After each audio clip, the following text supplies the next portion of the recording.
हे friends, क्या आप भी स्टॉक्स में एसआईपी करते हैं और जानना चाहते हैं कि टैक्स की कैलकुलेशन कैसे की जाए और टैक्स की सेविंग्स या टैक्स की हार्वेस्टिंग करना चाहते हैं? अगर हाँ, तो वीडियो के साथ जुड़े रहिए। आपके सारे कॉन्सेप्ट और डाउट्स में इस वीडियो के माध्यम के द्वारा क्लियर कर दूंगा। आइए, सबसे पहले मैं आपको टैक्स स्ट्रक्चर के बारे में सबसे ईजीएस्ट मैनर में एक ब्रीफ कर देता हूँ। सबसे पहले इक्विटी गेन्स बेसिकली दो प्रकार के रहते हैं। पहला है लॉन्ग टर्म कैपिटल गेन्स और दूसरा है short term capital gains. Long term capital gains किसे कहा जाता है? जब कभी भी आप किसी भी सिक्योरिटी को 12 महीने से ज़्यादा मोर देन 12 मंथ्स अगर होल्ड करते हैं और वहाँ से आपको कोई भी किसी भी प्रकार का गेन्स होता है किसी भी शेयर से, तो उस गेन को long term capital gain consider किया जाता है।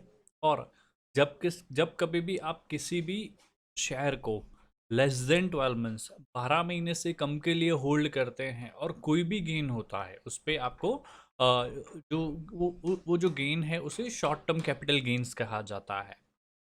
अब लॉन्ग टर्म कैपिटल गेन्स रहता है, उस पर टैक्स कितना एप्लीकेबल है? लॉन्ग टर्म कैपिटल गेन्स पे आपको टैक्स, अगर आपका गेन्स मोर देन 1 लाख है तब आपको 10% टैक्स पे करना रहता है। और अगर आपका जो शॉर्ट टर्म कैपिटल गेन्स है वहाँ पे कोई भी गेन्स होता है वहाँ पे आपको 15% फ्लैट टैक्स पे करना पड़ता है। ठीक है।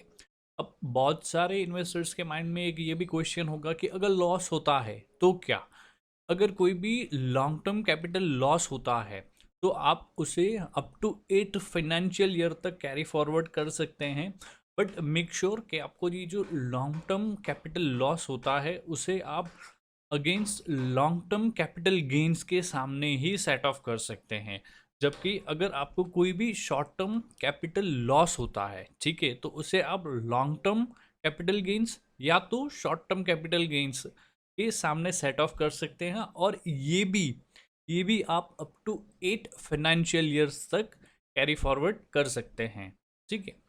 अब कोई भी जो गेन्स होता है इक्विटी से या शेयर से, वहाँ पे कोई इंडेक्सेशन अवेलेबल रहता है? No, there is no indexation benefit available in equity. ठीक है। अब एस आई पी जो है, एस आई पी पे टैक्स की कैलकुलेशन कैसे की जाए, ये कॉन्सेप्ट समझाने के लिए मैंने आपके लिए एक एग्जांपल लिया हुआ है। जो कि H D F C bank में एक बंदा डिसाइड करता है कि मुझे 30,000 every month S I P करनी है। यहाँ पे मैंने एक चार्ट लिया है जहाँ पे आप देख पाएंगे हर मंथ की एवरी थर्ड को मैंने अज्यूम किया है कि परचेजिंग डेट है। ठीक है, बाइंग रेट दिया हुआ है और बाइंग क्वांटिटी दी है।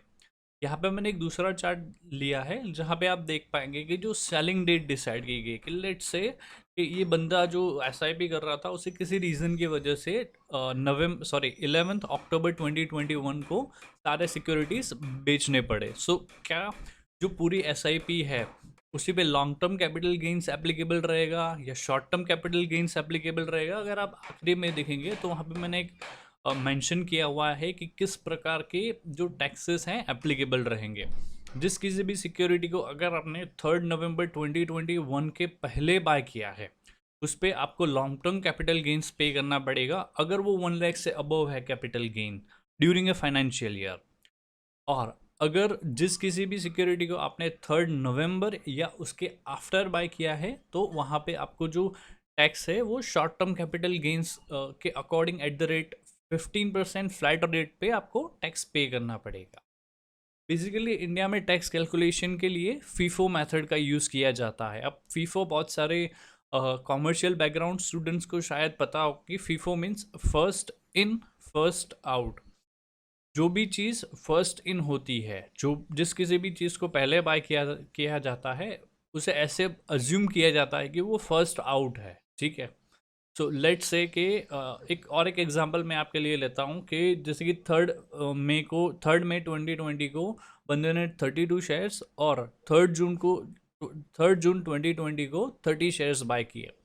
अब फॉर सम रीज़न वो बंदा डिसाइड करता है कि मुझे 15 मई 2021 को 50 शेयर्स मुझे सेल करने हैं। तो ये जो 50 शेयर्स जो सेल करेगा इस पे क्या पूरा का पूरा short term capital gains applicable होगा या long term capital gains applicable होगा? बेसिकली अगर 32 शेयर्स है जिसके लिए आपने ऑलरेडी 1 ईयर कंप्लीट कर चुके हैं तो दो फॉर दो 32 शेयर्स आपको कोई भी टैक्स नहीं पे करना पड़ेगा अगर आपका जो गेन्स है वो 1 लाख के बिलो 1 लाख है। और अगर आप जो और बाकी के जो 18 शेयर्स है जो कि आपने बाय किए हैं 3 जून 2020 को, ठीक है, और उसे आप सेल कर रहे हैं 15 मई 2021 को, आपने वन ईयर कंप्लीट नहीं किया है। सो देयरफॉर आपके जो 18 रिमेनिंग शेयर्स है उस पर आपको 15% फ्लैट टैक्स पे करना पड़ेगा, ठीक है। आप टैक्स की हार्वेस्टिंग कैसे कर सकते हैं और क्या इसका कोई एक्चुअली बेनिफिट अवेलेबल है या नहीं। अगर आप टैक्स की हार्वेस्टिंग करते हैं तो उसके बेनिफिट्स क्या है। मैंने यहाँ पे ये चीज़ समझाने के लिए 2 एग्जांपल्स लिए हैं। पहला है पंकज। पंकज को FY 2021 में 1,10,000 का बेनिफिट्स गेन्स हो रहा है, लॉन्ग टर्म कैपिटल गेन्स। और in the same year Manoj को भी 1,10,000 का कैपिटल गेन्स हो रहा है। पंकज डिसाइड करता है कि मुझे टैक्स की हार्वेस्टिंग करनी है, ठीक है। सो पंकज की जो टैक्स की कैलकुलेशन होगी वो इस तरीके से होगी, 1,10,000 जो गेन्स है माइनस जो लॉन्ग टर्म एग्जेम्पशन मिलता है जो कि 1 लाख का है, उसको हम डिडक्ट करते हैं। उसके बाद हमें मिलता है 10,000 टैक्सेबल प्रॉफिट। जो 10,000 टैक्सेबल प्रॉफिट है उस पर 10% पे टैक्स एप्लीकेबल होगा जो कि रहेगा 1,000। और यहाँ पे इन FY 2022 मनोज जो है, जो भी सिक्योरिटीज़ है इन FY 2022 डिसाइड करता है कि मैं सारी सिक्योरिटीज़ सेल कर देता हूँ, ठीक है। और इन FY 22 जो 1,10,000 प्लस 1,25,000 का गेन्स हुआ है, इन टोटल पंकज को गेन्स हो रहा है 2,35,000 का, लेट से मैंने एज्यूम किया हुआ है। और जो LTC एग्जेम्पशन है इन FY 2022 मनोज को मिलेगा 1 लाख रुपीज़। सो टैक्सेबल प्रॉफिट रहेगा 1,35,000। टैक्स एप्लीकेबल होगा for Manoj it would be 13,500, ठीक है।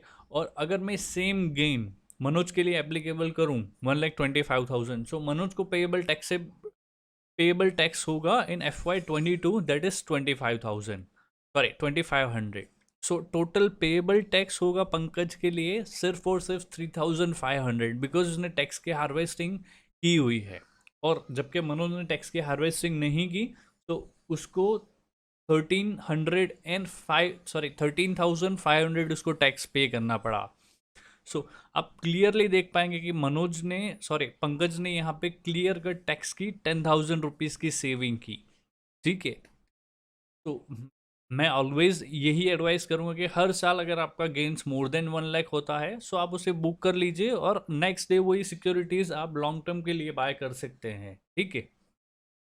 अगर आपको इस वीडियो के रिगार्डिंग कोई भी डाउट्स है तो प्लीज़ कमेंट कीजिए, मैं आपके सारे कमेंट्स के आंसर करना ट्राई करूँगा।